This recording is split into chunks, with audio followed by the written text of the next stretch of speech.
మహిళా reservation bill అమలు కోసం చేపట్టే నియోజకవర్గాల పునర్విభజనపై దక్షిణాది రాష్ట్రాలు ఆందోళన చెందాల్సిన అవసరం లేదని కేంద్ర వర్గాలు తెలిపాయి. లోక్సభలో అన్ని రాష్ట్రాల వాటాను ఏకరీతిగా 50% పెంచనున్నట్లు ప్రభుత్వ వర్గాలు చెప్పినట్లు జాతీయ మీడియా పేర్కొంది. ప్రస్తుతం లోక్సభలో 543 సీట్లు ఉన్నాయి. 2029 లోక్సభ ఎన్నికల నుంచి అమలు చేయాలనే ఉద్దేశంతో లోక్సభ సీట్ల సంఖ్యను గరిష్టంగా 850కి పెంచాలని కేంద్ర ప్రభుత్వం ప్రతిపాదించింది.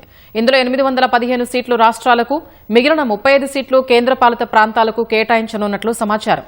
ఏప్రిల్ 16 నుంచి జరగనున్న పార్లమెంటు ప్రత్యేక సమావేశాల్లో రాజ్యాంగ సవరణ బిల్లును తీసుకురావాలని ప్రభుత్వం భావిస్తోంది. ఈ నేపథ్యంలో దక్షిణాది రాష్ట్రాలు ఆందోళన చెందాల్సిన పని లేదని కేంద్ర వర్గాలు పేర్కొన్నాయి.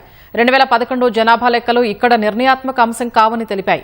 అంటే దామాషా పరంగా చూస్తే ఎటువంటి మార్పు ఉండదని, ప్రాతినిధ్యం తగ్గుతుందేమోనన్న దక్షిణాది ఆందోళనల్ని ఈ విధానం నివారిస్తుందని వివరించాయి. దక్షిణాది రాష్ట్రాలకు ఎటువంటి నష్టమూ వాటిల్లదని, ప్రతి రాష్ట్రానికి కేటాయించిన సీట్ల సంఖ్య కూడా 50% పెరుగుతుందని స్పష్టం చేశాయి.